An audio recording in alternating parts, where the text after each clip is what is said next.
The United States has captured Venezuela's president in a midnight raid, and now Donald Trump says America is taking its oil.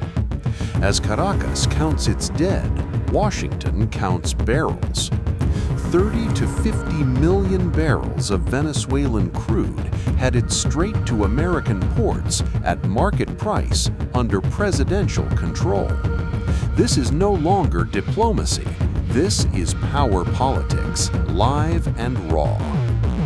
President Donald Trump announced Tuesday that Venezuela's so-called interim authorities will supply the United States with between 30 million and 50 million barrels of high-quality oil. The oil, Trump said on Truth Social, will be loaded onto storage ships and delivered directly to U.S. unloading docks. Trump added that the revenue from the oil would be controlled by him as president and used to benefit both the American and Venezuelan people. Trump has doubled down, saying his administration will now run Venezuela policy and push its leaders to open vast oil reserves to American energy companies.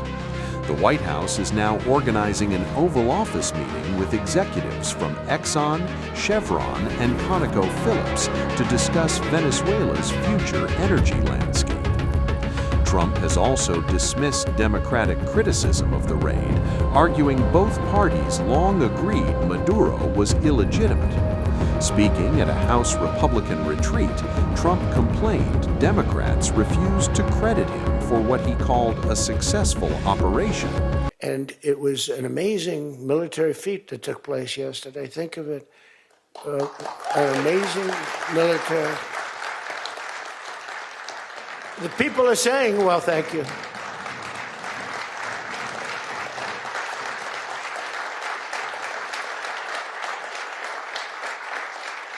You know, people are saying it goes down with one of the most incredible. It was so complex, 152 airplanes, many, talk about boots on the ground. We had a lot of boots on the ground. But it was amazing. And think of it, nobody was killed. And on the other side, a lot of people were killed. Unfortunately, I say that, soldiers. Cubans, mostly Cubans, but many killed. And they knew we were coming, and they were protected, and our guys weren't. You know, our guys are jumping out of helicopters, and you're not protected, and they were. But it was so brilliant. The electricity for almost the entire country was, boom, turned off. That's when they knew there was a problem. There was no electricity. Caracas, there's no electricity. It's not the only people with lights were the people that had candles. It was just off. So we sort of got them a little by surprise, but it was brilliant tactically. It was an incredible thing. But I watched where Schumer, he's such a bad guy. I mean, I've known the guy for a long time, and he's such a bad guy. You know, at some point they should say, you know, you did a great job. Thank you. Congratulations. Wouldn't it be good? I would say that if they did a good job. Their philosophies are so different, but if they did a good job, I'd be happy for the country. They've been after this guy for years and years and years. And, you know, he's a violent guy. He gets up there and he tries to imitate my dance a little bit. But he's a violent guy, and he's killed millions of people. He's tortured. They have a torture chamber in the middle of Caracas that they're closing up. But he's tortured people. But the United States proved once again that we have the most powerful, most lethal, most sophisticated, and most fearsome. It's a fearsome military on planet Earth, and it's not even close. You know, I've been saying it for a long time. Nobody can take us. Nobody. We don't want to have it. We don't have a discussion, but you read all and you see everything else. Nobody could have done that. Nobody has our weapons. Nobody has the quality of our weapons. The problem is we don't produce them fast enough. We're going to start producing them much faster. We're going to be very tough on the companies. We have the best weapons in the world, but it takes too long to get them, including allies. When allies want to buy them, they have to wait 4 years for a plane, 5 years for a helicopter. We're not letting that happen anymore. We're telling our defense contractors, you're going to start building faster. You know, guy makes...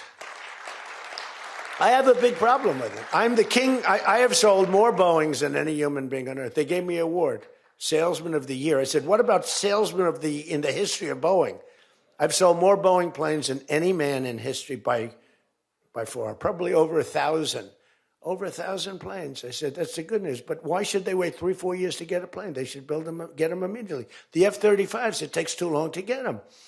Soon after Trump's announcement, Colombia's foreign minister says oil and economic interests lie at the heart of the conflict between the United States and Venezuela. I also want to be very clear that as a government, we are fully aware that in this situation, we are playing for peace in the world. And as we have said, and as we always reaffirm, Latin America has been a land of peace, and really this whole conflict is related to economic interests. The need for oil for a fossil fuel-based economy like that of the United States means that they carry out these pursuits, and that according to, yes, the doctrine they put forward, which is the primacy of their own particular economic interests as a country, they cross and overstep the red lines of principles and of relations between nations. And that is the root of the conflict that exists with the United States.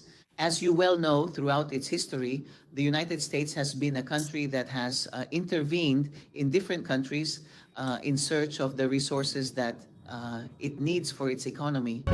Trump's announcement came just hours after Venezuelan officials confirmed that at least 24 security officers were killed during a U.S. military operation that captured Nicolás Maduro and flew him to the United States to face drug charges.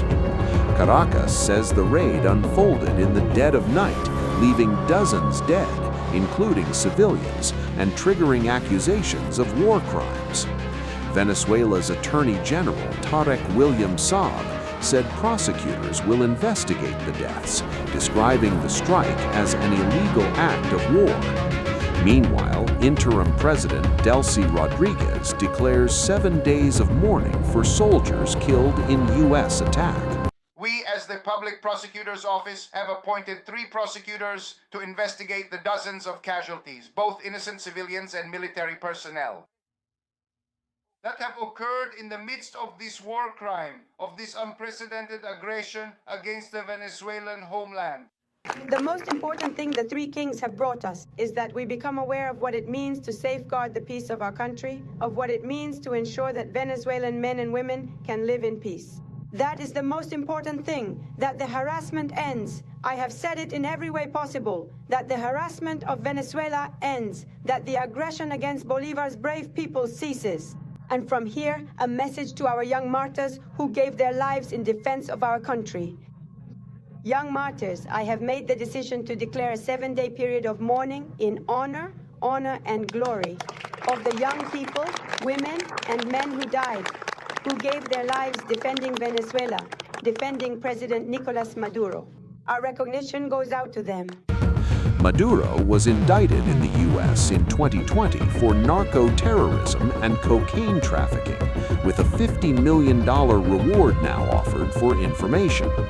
With oil trading near $56 a barrel, the deal Trump announced could be worth up to $2.8 billion.